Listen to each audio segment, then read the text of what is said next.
प्यारे भाइयों बहनों, सादर सप्रेम नमस्ते। भजनों की श्रृंखला में अपने स्वरचित गीत आपको नित्य प्रस्तुत कर रही हूँ। आइए आज आपको वाणी के ऊपर सुनाती हूँ कि हमारी वाणी कैसी हो। तो वेद कहता है प्रब्रवाम शरदः शतम, हम मीठा बोलें, प्रिय बोलें, प्रकृष्ट बोलें, उत्कृष्ट बोलें, प्रांजल बोलें, विमल बोलें, धवल बोलें, उज्जवल बोलें, सबका हितकर बोलें, शुचिकर बोलें, प्रियकर बोलें, मधुकर बोलें, नाप तोल करके बोलें, ऐसी हमारी वाणी हो। तो और ऐसी वाणी बोलते हुए हम 100 शरद जिए। तो आइए इसका गायन कर लेते हैं। कुछ शब्द मैंने दिए हैं और आपके साथ ही गायन कर रही हूँ, प्रथम बार ही गायन कर रही हूँ। ये लिखना भी एक कला है और इसको गायन करना भी, वो भी प्रथम बार। नहीं तो कई बार गा करके इसको हमें बिठाने पड़ते हैं शब्द, लेकिन प्रथम बार आपके ही साथ में कर रही हूँ।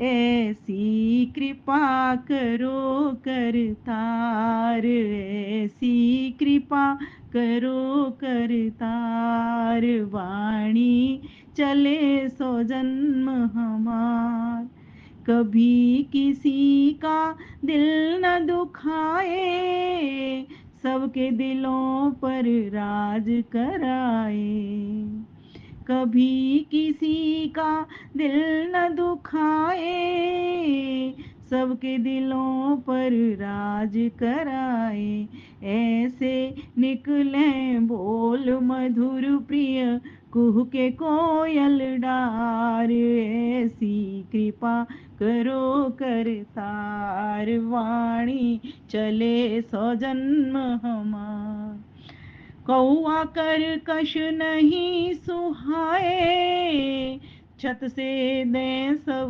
उसे उड़ाए, कौआ कर कश नहीं सुहाए, छत से दे सब उसे उड़ाए, जान यही मुख अच्छा खोले, जान यही मुख अच्छा खोले, तौल करे व्यवहार, ऐसी कृपा करो करतार, वाणी चले सो जन्म हमार, सत्य कहे श्रुति सम्मत होवे, जो अपनी गरिमा ना खोवे, सत्यम ब्रुयात प्रियम ब्रुयात, न सत्यम अप्रियम ब्रुयात, सत्य बोलें, प्रिय बोलें, लेकिन ऐसा सत्य भी ना बोलें जो किसी को अप्रिय लगे, सत्य कहे श्रुति सम्मत बोले,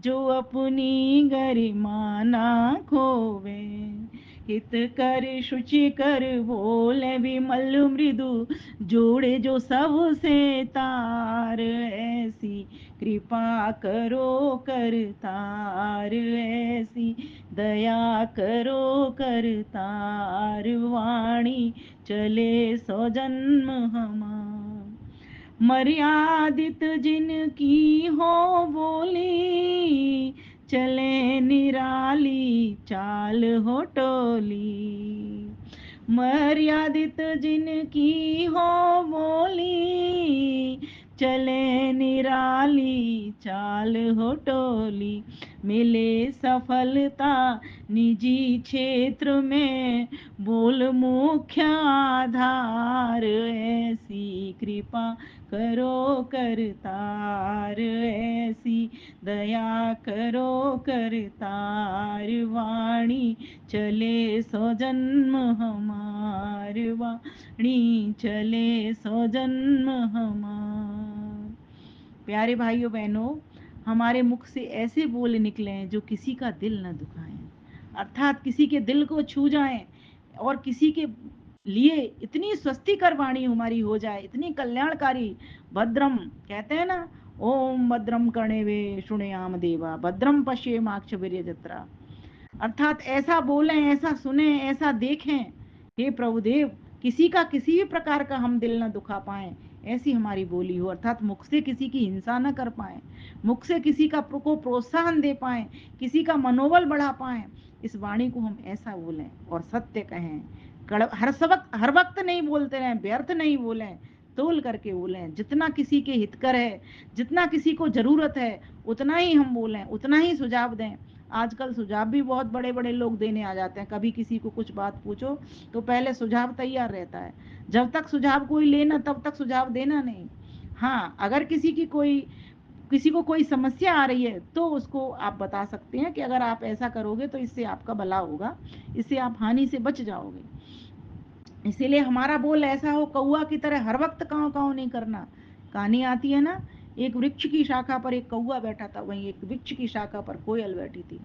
कोयल के बोल सबको अच्छे लगते थे, प्रिय लगते थे, लेकिन कौआ का बोल किसी को अच्छा नहीं लगता था, क्योंकि सारा दिन काँव काँव काँव। लोग कहने लगे ये तो काँव काँव करता है, कर्कश बोली बोलता है, इसलिए अपशकुन होता है इसके आने से। तो उसे उड़ा दिया जाता है। और कोयल के पास सभी जाना पसंद करते हैं, लेकिन कौए को सब पत्थर मार करके, डेला मार करके उड़ा देते हैं। इसी प्रकार से वो कोयल के पास कौआ गया, बोला कोयल चाची क्या करूं क्या करूं, सब लोग मुझे तो पत्थर मारते हैं, लेकिन आपको कोई पत्थर नहीं मारता, आपके सब पास आते हैं, खड़े होते हैं और आपको सब पसंद करते हैं। मैं क्या करूं, अमेरिका चला जाऊं, पाकिस्तान चला जाऊं, आप जहाँ कहें वहां चला जाऊं, मुझे यहाँ कोई पसंद नहीं करता। बोले मेरे प्यारे तू कुछ मत कर, बस अपनी बोली बदल ले। तो कहा गया कि जो बोली ऐसी बोलता है जो सबको पसंद आती है, उसको हर कोई पसंद करता है फिर ऐसे व्यक्ति को। तो हमारा सारा बोलने का ही तो खेल है। हम अच्छा बोलते हैं, मीठा बोलते हैं, सत्य बोलते हैं तो लोगों का विश्वास भी टिकता है। जो लोग झूठ बोलता है ना, उस पर कभी भी किसी का विश्वास नहीं टिकता। इसलिए हम हमेशा श्रुत सम्मत बोलें, जो वेद की आज्ञा है, जैसा वेद कहता है उस तरह से बोलें। वेद क्या कहता है, मधुमन में निक्रमणम वाचा वदाम मद मद भूया सम्मत संदर्श। मधुमन में निक्रमणम, मधुमन में परायणम, वाचा वदामि मधुमत् भूयासं मधु सन्दृश। मधुर मिलन विछोड़न मधुर। जब किसी से मिलें तब भी मधुर मिलें, और किसी से अलग भी हो तब भी मधुरता के साथ ही अलग हो, जबकि ऐसा देखा नहीं जाता। मिलते हैं तो बहुत अच्छा मिलते हैं, लेकिन जैसे ही कोई अलग होता है वैसे ही उसे न तो नमस्ते करते बल्कि मुंह फेर लेते हैं। वो दिन ना आ जाए कि कोई हमसे मुंह फेर पाए। अर्थात हमारा मुंह देखने के लिए लोग लालायत हों, जैसे नई वधू का मुंह देखने के लिए लालायत होते हैं लोग, इस प्रकार से हमारे लिए लालायत लोग हों। हम जहां भी जाएं वैसे लोग हमारे आगे झुक जाएं, ऐसी हमारी प्रतिभा बोलने की हमारी होनी चाहिए।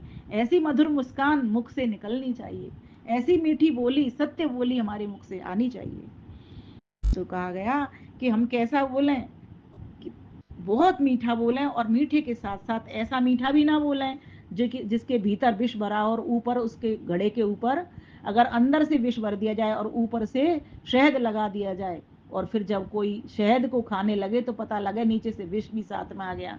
तो एक बूंद अगर शहद की अगर उतने बड़े विष में मिल जाएगी तो कोई काम करने वाली नहीं है, वो भी जहर वाली हो जाएगी और आपको जहर ही देगी। इसलिए कहा गया कि हम ऐसा मीठा बोलें जो हमारे लिए अमृत हो जाए और सबके लिए अमृत हो जाए। हमारे लिए तो वो अमृत ही मान के चलता है व्यक्ति, चाहे मीठा बोले चाहे कड़वा बोले, वो उतना नहीं समझ पाता। अगर ऐसा समझता तो सबके साथ अच्छा व्यवहार करता, मीठा ही बोलता, सत्य ही बोलता, कभी वो मिथ्या कथन नहीं करता। इसलिए महर्षि दयानंद सरस्वती को सत्य के ऊपर कहना पड़ा, सत्य को बार बार अपने नियमों में डालना पड़ा। प्रथम नियम से लेकर के और 5-6 नियम उन्होंने सत्य सत्य पर धारण करवा दिए कि सत्य कितना जरूरी है, सत्यकारी, सत्य जानी, सत्य मानी होना ही चाहिए। जो व्यक्ति अपने तन से, मन से, वचन से एक जैसे नहीं होते, सत्य कर्म नहीं करते, क्योंकि झूठ तो हमेशा बदल जाता है। एक झूठ को छिपाने के लिए बार बार तरह तरह के व्यक्ति झूठ अपनाता है, एक जैसा झूठ नहीं होता, लेकिन सत्य हमेशा एक ही होता है। तो हम जैसा सत्य जाने वैसा ही मानने का प्रयास भी करें, वैसा क्रिया व्यवहार में भी धारण करें। अर्थात इस बोली से भी, अर्थात अपने इस मुख से भी हम ऐसी बोली बोलें जो किसी को घाव नहीं करे, अर्थात किसी को छांव दे, किसी को शीतलता प्रदान करे। तो हमारी बोली कैसी हो, मर्यादित भी हो, संयमित हो, न अधिक बोले न कम बोले, जितनी जिसको आवश्यकता है उतना ही बोले, उतना ही मुख खोले हम। क्योंकि कहा जाता है अगर जब बहुत तेज झगड़ा होता है, इस बोली के कारण ही झगड़ा होता है ना। अगर ये बोली हमारी मर्यादित रहे तो झगड़ा कभी नहीं होगा। और जो लोग बोलते ही रहते हैं, बोलते ही व्यर्थ बोलते रहते हैं, अपनी ऊर्जा को भी वो नष्ट करते रहते हैं। इसलिए मौन को अच्छा क्यों बताया, क्योंकि मौन होकर के एक तो अपनी ऊर्जा को नष्ट नहीं करता व्यक्ति, दूसरी बात ऊर्जा को नष्ट नहीं करता तो ऊर्जा केंद्रित होती है, केंद्रित होती है तो मन को एकाग्र कर पाता है, और एकाग्र करता है तो बुद्धि से सही निर्णय ले पाता है, जब सही निर्णय ले पाता है तो वो सही कार्य ही करता है, और उसको समझ होती है कि मुझे किस लिए मैं इस जन्म में आया और क्या मुझे करना है। इसलिए मौन की बहुत अधिक आवश्यकता है। मौन से बड़े बड़े काम जो हल नहीं होते, जिन समस्याओं के समाधान नहीं मिलते, वे सारे समाधान वहां मिल जाते हैं। मौन समाधि तक की यात्रा करवाने वाला होता है। इसलिए हम इस बोलने पर नियंत्रण करें। जिसकी रचना पर नियंत्रण हो गया, समझो उसके सभी रसों पर नियंत्रण हो गया। सारा खेल तो यही बिगड़ रहा है, हमारा रचना पर नियंत्रण नहीं है, इसीलिए हमारी और भी इंद्रियां नियंत्रित नहीं हो पाती हैं। इसलिए इस बोली हमारी कैसी हो, परमपिता परमेश्वर हमारी बोल प्रब्रह्म, हम प्रकृष्टि ही बोलें, सत्य ही बोलें, श्रुति सम्मत ही बोलें, कभी भी असत्य कथन ना करें, कभी किसी के अहित की बोली ना बोलें। श्रद्धा सतम अर्थात 100 शरत तक हम जिए, जितने भी जन्म हमें लेने पड़े परमेश्वर हमारी वाणी सत्य ही बनी रहे। और जब सत्य व्यक्ति बोलता है ना, तो सभी लोग उसकी चाहना करते हैं, सत्य बोलने वाले को, और हर कार्य में सफलता मिलती है। महर्षि पतंजलि कहते हैं ना, सत्य क्रिया प्रतिष्ठायाम फल आश्रितम। सत्य की प्रतिष्ठा होने पर क्या होता है, क्रिया हर कार्य में उसको सफलता मिलती है। जिस भी क्षेत्र में जाएगा सत्य बोल, क्योंकि उसके ऊपर लोगों की उसके सत्यता के ऊपर, उसकी ईमानदारी के ऊपर भरोसा हो जाता है, विश्वास हो जाता है। और जो सत्य नहीं बोलता उसके ऊपर विश्वास नहीं होता। इसलिए हम सत्य बोलें, प्रिय बोलें। ऐसी कृपा करो करतार, प्रेयर भी उठाएं। वाणी चले सो जन्म हमार, कभी किसी का दिल न दुखाए, सबके दिलों पर हम छा जाएं। ऐसे निकले बोल मधुर प्रिय, कुह के कोयल डार। ऐसी कृपा करो करतार, ऐसी दया करो करतार, वाणी चले सो जन्म हमार। आप सभी का बहुत बहुत धन्यवाद। नमस्ते जी।